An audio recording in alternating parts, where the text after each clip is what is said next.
Election تو نہیں ہے نا. اگر آپ نے 80% اور 90% آبادی کو یا قوم کو آپ نے حق رائے دہی نہیں دینا اور ان کو سائڈ لائن کر دینا ہے اور مقابلہ کرانا ہے 10-15% ووٹوں کے درمیان کہ جی آپس میں طے کر لو کہ کس کو الیکشن جیتنا ہے کس کو ہارنا ہے, تو پھر یہ الیکشن تو نہیں ہے نا.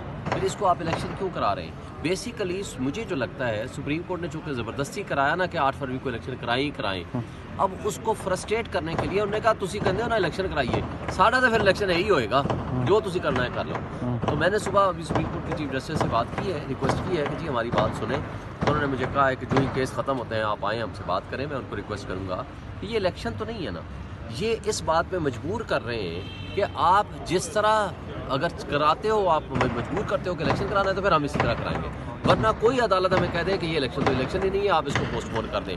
That is the actual reason جس کی وجہ سے یہ سب کچھ ہو رہا ہے. اب مثلا میں اپنی بات کرتا ہوں, ہمارے یہ دوست موجود ہیں, باقی دوست تھے.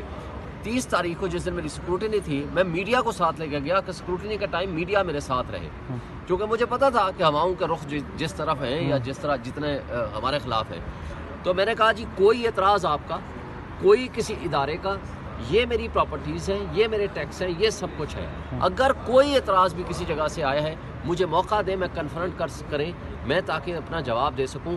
میرے سنے بغیر کوئی آرڈر وہ آئین کی خلاف ورزی ہوگی, بلکہ ویڈیو بھی بنائی کچھ دوستوں نے, اور انہوں نے ریٹرننگ آفیسر صاحبان نے تینوں نے یہ کہا کہ آپ کے خلاف نہ کسی بندے نے آبجیکشن فائل کیا ہے, نہ ہمارا کوئی آبجیکشن ہے, نہ کسی ادارے کا کوئی آبجیکشن ہے. لیکن رات کو 11:30 بجے کیا ہوا کہ جناب تینوں میرے کاغذات مسترد. صرف میرے کیا, جو پورے پنجاب میں ہوا ہے, election commissioner, provincial election commissioner, district election commissioners, انہوں نے سیریز آف لیٹرز لکھے ہیں. انہوں نے کہا جی یہ جو کچھ ہو رہا ہے ہزاروں نہیں سینکڑوں کی تعداد میں نہیں اس سے بھی زیادہ اپلیکیشنیں آئی ہیں کہ یہ سب غلط ہو رہا ہے. پولیس یہ سب کچھ کر رہی ہے, ایجنسیز یہ سب کچھ کر رہی ہیں, ریٹرننگ آفیسرز کی موجودگی میں یہ سب کچھ کر رہی ہیں, وکیلوں کو اٹھایا گیا, گرفتار کیا گیا. اور جو کل ہوا سردار لطیف کھوسہ کے بیٹے کو, اس کو پرچہ دے دیا دہشت گردی کا, اٹھا کے لے گئے, بند کر دیا. اور پرسوں ملک امجد پرویز جو نواز شریف کا وکیل ہے اور اتفاق سے الیکشن کمیشن کا بھی وکیل ہے ہمارے خلاف, اور وہ پرویز الہی کا کاغذ لے کے پہنچا ہوا تھا, سردار عبدالرازق اور باقی وکیل, ان سب کو گرفتار کر لیا, کاغذ نہیں اندر جانے دیے ریٹرننگ افسر کے باہر سے بھی. اور جمشید دستی کا مجھے ابھی پتہ چلا ہے کہ اس نے پریس کانفرنس کیا یا اپنا بتایا ہے, ویڈیو پیغام جاری کیا, اس کی بیوی کے ساتھ جو بدتمیزی کی ہے, جو اس کے بچوں کے ساتھ کی ہے. یار ہم کس ملک میں رہ رہے ہیں؟ کیا ہم فلسطین میں رہ رہے ہیں؟ کیا ہم مقبوضہ کشمیر میں رہ رہے ہیں یا پاکستان میں رہ رہے ہیں؟ کیا ہم اس ملک کو نیا سال, اب آپ کہتے ہو کل جو مری میں ہیپی نیو ایئر منا رہے تھے, جو پبلک دنیا ہزاروں کی تعداد میں موجود تھی, کیا نعرے لگے, عمران خان زندہ باد, پی ٹی آئی زندہ باد. یہ کیا ہے؟ یہ وہ شعور ہے جو عمران خان نے کیا ہے, اور یہ لوگوں کے دل کی آواز ہے. اس کو آپ کیسے زبردستی دبائیں گے؟ اور کیا لوگوں کو ننگا کر کے, لوگوں کو مار کے, لوگوں پہ تشدد کر کے کیا لوگوں کے نظریات تبدیل کر دیں گے؟ نہیں تبدیل کریں گے, نفرتیں پھیلیں گی. ان نفرتوں کا نقصان ہوگا. آپ کے ادارے پہلے ڈسکریڈٹ ہو چکے ہیں, سیاسی عدم استحکام آپ کے ہاں تباہی کے دہانے پہ پہنچ چکا ہے, معیشت آپ کی تباہ ہو چکی ہے. ملک کو کس طرف لے کے جانا چاہتے ہیں؟ بنانا ریپبلک بنانا ہے تو وہ تو بن چکی ہے, اس سے زیادہ کیا کریں گے؟ کون اس کو الیکشن مانے گا؟ تو میرا خیال ہے کہ آج بھی وقت ہے کہ آپ ہوش کے ناخن لیں. تمام ادارے, تمام ہماری اسٹیبلشمنٹ, ہماری عدلیہ اور ہمارے تمام پاکستان کے وہ اشرافیہ جو پاکستان کو لوٹ کے کھا گئے ہیں اور ڈرائنگ روم میں بیٹھ کے عوام کے خلاف سازشیں کرتے ہیں, آج بھی وقت ہے ریکنسیڈر کریں.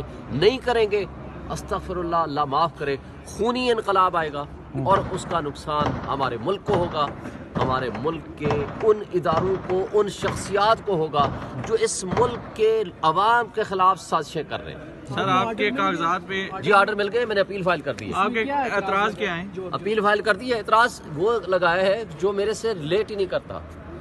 ایک پراپرٹی جو ابھی میں نے ٹرانسفر نہیں ہوئی سی ڈی اے میں, کہتے ہیں اس کا پراپرٹی ٹیکس تھا, وہ بھی جمع تھا, حالانکہ میرے سے وہ ہے ہی نہیں. جس کے نام ٹائٹل ہوتا ہے وہ ٹرانسفر سے پہلے وہ ذمہ دار ہوتا ہے, اس کے خلاف ہوتا ہے پراپرٹی ٹیکس, اور جو اس کے بعد ٹرانسفر ہونے کے بعد ہوتا ہے وہ اس دوسرے بندے کے ذمہ آتا ہے جس کے نام ٹرانسفر ہو جاتی ہے.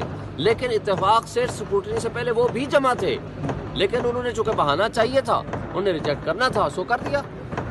پوچھے گا کون؟ مصیبت تو یہ ہے, پوچھے گا کون؟ الیکشن کمیشن پوچھے گا یا عدلیہ پوچھے گی؟ یہ عدلیہ پر جو پریشر پڑ رہا ہے یا آپ چیف جسٹس کے پاس جا عزیزہ سے؟ جی ہمیں امید ہے, دیکھیں عدلیہ واحد امید ہے, اگر اس وقت عدلیہ نے اپنا پازیٹیو رول ادا نہ کیا تو اس ساری خرابی کی ذمہ داری پھر عدلیہ پہ جائے گی نا.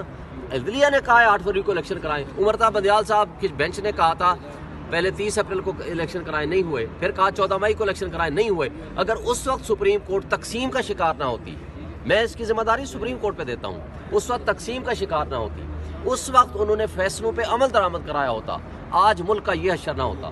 چلے ہم دیر آیا درست آیا, ہو گیا جو ہونا تھا. آج جو کچھ ہو رہا ہے, آج سپریم کورٹ نے 8 فروری کو اب الیکشن کا حکم دے دیا ہے. اب الیکشن کا مطلب ہے الیکشن ہو, ٹرانسپیرنٹ, فری اینڈ فیئر ہو. اس دن جسٹس منصور شاہ صاحب نے اور جسٹس طارق مسعود صاحب کی سربراہی میں جو بینچ تھا, ترمد اللہ صاحب نے آرڈر کر دیا نا, اس آرڈر کی امپلیمنٹیشن کے لیے ہم نے کنٹیمپٹ فائل کر رکھی ہے. پچھلے ہفتے کہا تھا سپریم کورٹ نے کہ ہم کل لگا دیں گے, یعنی جمعرات کو لگا دیں گے. جمعرات کو چھٹی ہوگی, نہیں بیٹھے بینچ. جمعے کو چھٹی ہوگی, بینچ نہیں بیٹھے. 2 دن اور ہو گئے. لیکن جو تباہی اس دوران ہوئی ہے اس کی ذمہ داری کوئی تو لے گا نا. اب ہم سپریم کورٹ کو یہ ریکویسٹ کرنا چاہتے ہیں کہ جی آپ اس کیس کو سنیں, کل لگا دیں, آج لگا دیں, ایٹ لیسٹ لوگوں کے ایگریمنٹس کو ریڈریس کریں. اگر آپ نے 8 فروری کو الیکشن کرانا ہے تو پھر ایسے الیکشن سے پھر نہ کرائیں, آپ دے دیں, آپ کے پاس لسٹ آ جائے, آپ ڈکلیئر کر دیں کہ جی یہ پرائم منسٹر ہوگا, یہ چیف منسٹر ہوگا, یہ ہوگا, تو پھر ٹھیک ہے, ہم کچھ نہیں کہتے. لیکن اس الیکشن کو تو یہ تماشا ہے, یہ جمہوریت نہیں ہے, یہ تماشا ہے اور یہ ڈرامہ ہے. اس کو آپ بند کریں اور اس میں ذمہ داری ادا کریں. کون؟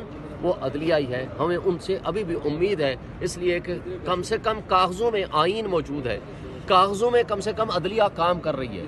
تو اللہ کرے عدلیہ اپنی ذمہ داریاں ادا کرے, اور ادا کرے گی تو ہمیں امید ہے کہ انشاءاللہ لوگوں کو ان کے حقوق ملیں گے. شعیب صاحب ٹرولنگ کر رہے ہیں ججوں کی. ایک طرف ظاہر سی بات ہے, یہ الزام آتا ہے آپ کی بات ہے اس پہ چیف جسٹس قاضی فائز عیسیٰ کی بڑی عجیب و غریب قسم کی ٹرولنگ کی جاتی ہے, گالیاں نکالی جاتی ہیں. دیکھیں, ایک طرف آپ ان سے ظاہر سی بات دیکھیں ثاقب صاحب, آپ میں اپنی بات کرتا ہوں, میں ترجمان ہوں پاکستان تحریک انصاف کا. پچھلے میں 2 سال سے مستقل, پچھلا سال ایز پریزیڈنٹ اور اس 1 سال سے میں پی ٹی آئی کے ساتھ کھڑا ہوں. میں اپنی بات کرتا ہوں, آج تک کوئی ایک لفظ ہمیں کتنے ہمیں اختلافات ہیں اور کتنے تکلیفیں پہنچی ہیں عدلیہ سے. اس میں متاثر جج ہمایوں دلاور کو دیکھ لیں, چیف جسٹس اسلام آباد ہائی کورٹ کو دیکھ لیں, ابو الحسنات ذوالقرنین کو دیکھ لیں. لیکن ہماری طرف سے نہ تو ان کو کوئی گالی, نہ احترام سے ہٹ کر کوئی گفتگو. اور آپ نے اس کے مد مقابل ان پی ڈی ایم کی جماعتوں کو اور ان لوگوں کا پچھلے ہفتے کی جانے والی گفتگو آپ دیکھ لیں کہ وہ کیا کرتے ہیں اور ہم کیا کرتے ہیں. ہمارا احترام کا رشتہ ہے عدلیہ سے, ہم احترام کرتے ہیں اداروں کا, لیکن ساتھ ہم یہ بھی توقع رکھتے ہیں کہ ان سے جو آئین توقعات دیتا ہے, جو عوام کی توقعات ہیں, جو حقوق ہیں, ان کی کانسٹیٹیوشنل ڈیوٹی ہے, وہ بھی وہ ٹھیک ادا کریں. باقی آزاد پبلک ہے, لوگ ہیں, اگر کوئی اپنے انداز سے بات ایسی کرتا ہے تو میں اس کو کم سے کم ڈیفینڈ نہیں کرتا. میں سمجھتا ہوں یہ طریقہ ٹھیک نہیں ہے. آپ اعتراض بھی کریں, اختلاف بھی کریں, آپ تنقید بھی کریں, لیکن but that should be subject to law and the constitution, اور احترام کے رشتے وہ جو ہے برقرار رہتے ہیں. یہ بتائیں کہ بالفرض الیکشنز آر او کے